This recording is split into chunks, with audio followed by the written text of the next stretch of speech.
Manchester United taking on Arsenal on Thursday.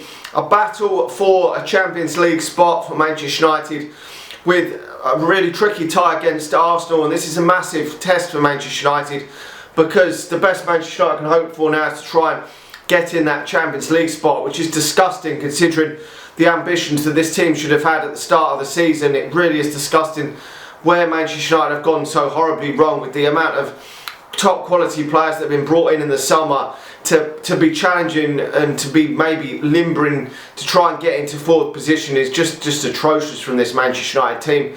We should be expecting and demanding so much higher of this team of a title challenge, and I'm looking at the other top three that are way clear of Manchester United, and it pains me to think that because this team I feel is good enough to challenge for the title and we're not. It's the and everything that's going on, it's complete disarray at this moment in time. But Carrick's still going to be in charge of this particular game for Manchester United, which is an utter shambles that Manchester United don't even know who we're going to have in charge, and Carrick could be in charge for another 2 or 3 games. I'm not too sure when Rangnick's going to actually take charge of his first game for Manchester United. Will he have some input in what's the team selection, how Manchester United set up? I don't know, but we will have to wait and see. But I would expect there's going to be some sort of change in this game, because that game against Chelsea, although everyone was content maybe with a point in that game, that was a complete part of the bus job for most of the game.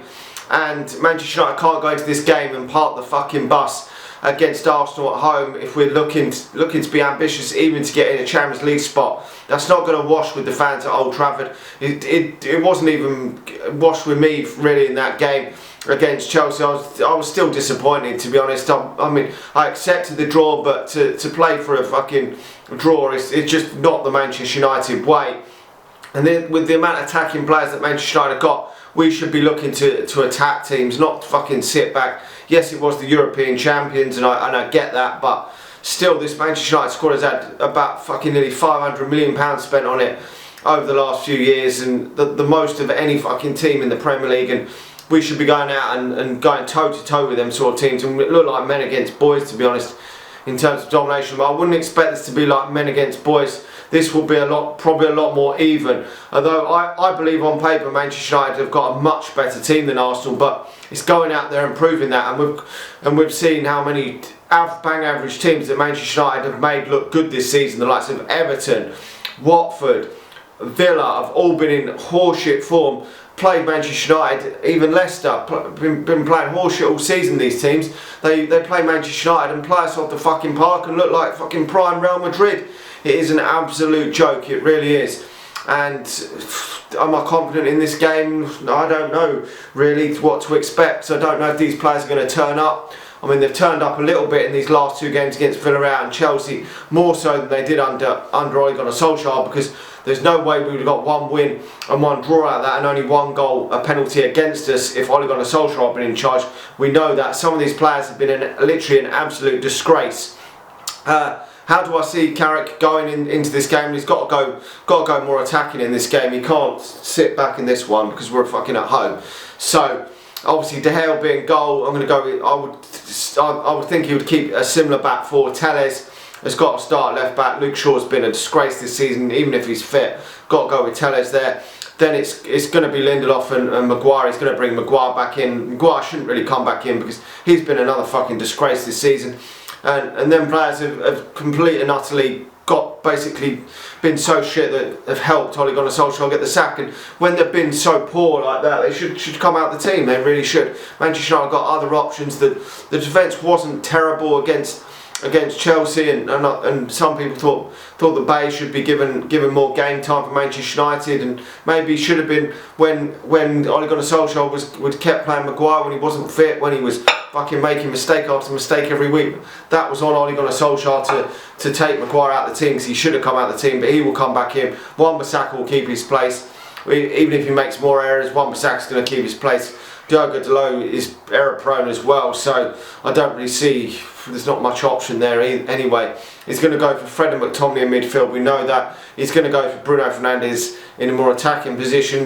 Then it's going to pretty much be the rest of the team picks itself, to be honest, I think, because he's surely going to bring Cristiano Ronaldo back in up front in that 9 position. Then it's going to be Rashford and Sancho out on the wings. There's not really anyone else who's going to come in and take their places at this moment in time, I don't think. I mean, Martial's been absolute fucking horseshit lately.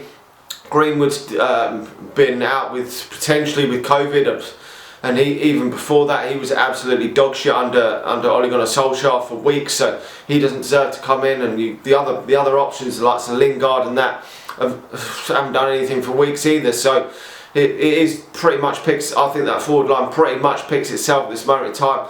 No Cavani probably still in the squad, which is a bit of a concern because there's no other striking options for Ole Gunnar Solskjaer. If anything does happen to Ronaldo, we are fucked in that number 9 position. We really are.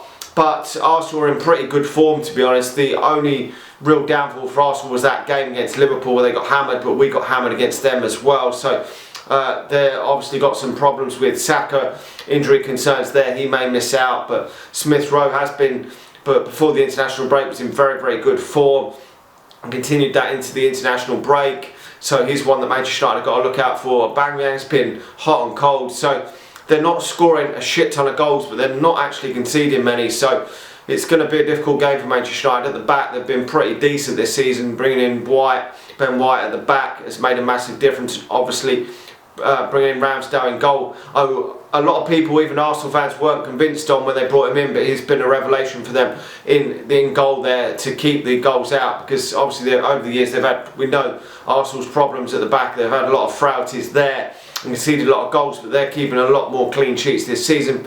But we are scoring a lot more. We have been scoring a lot more goals than Arsenal have this season, but I don't know. I think Manchester United are going to struggle to get the victory in this one. We've not been in good form at all. Although the last 2 games have been a bit of a pick-up, until we get things sorted, get the actual interim manager in that we're going to have for the rest of the season. I think it may take a few weeks to get going, but after this game we've got on paper a decent run of fixtures that are winnable games anyway. So if Manchester United can pick up a result in this, maybe even if we can't afford to lose this game. That is the main thing for Manchester United. We can't afford to lose it, and then we go on that run of games where we don't play on the top sort of 3 or 4 table team for quite a while. So Manchester United could potentially pick up quite a lot of points in that running. So I think Manchester United will hopefully get a result in this. I think Manchester United are going to draw this game 1-1. I think it's going to be difficult for Manchester United to get victory in this. The form that Arsenal are in at this moment in time, probably the worst time to play Arsenal. It isn't a great result if Manchester United get a draw. It's not, but it is. Well, we cannot afford to lose this game and let Arsenal go another 3 points clear. I think they'll be something like 8 points clear of us if they get victory, and that'd be hard for Manchester United to make that gap up. It really would. Even with the fixtures we've got on paper, we should be at least finishing 4th this season. There's just no excuse for that. These players will be an absolute fucking disgrace if they don't, because for me this squad is good. We've got some very, very good attacking players, and we brought in obviously the likes of Varane as well to steady it up at the back. So this isn't some shabby, shitty team Manchester United got. We should be at least getting in that top 4, but we will have to wait and see what happens. There's obviously, you've got to earn your right to be in that Champions League, and we have been an absolute disgrace this season, but hopefully things will start to turn around in the next few weeks. They can't really get any worse, because we are fucking in the mud at this moment in time. Anyway, let me know your thoughts in the comment section below on this game. Hit that like button, hit the subscribe button, and if you're watching this on Facebook, hit that share button, and I'll talk to you all again soon. See you.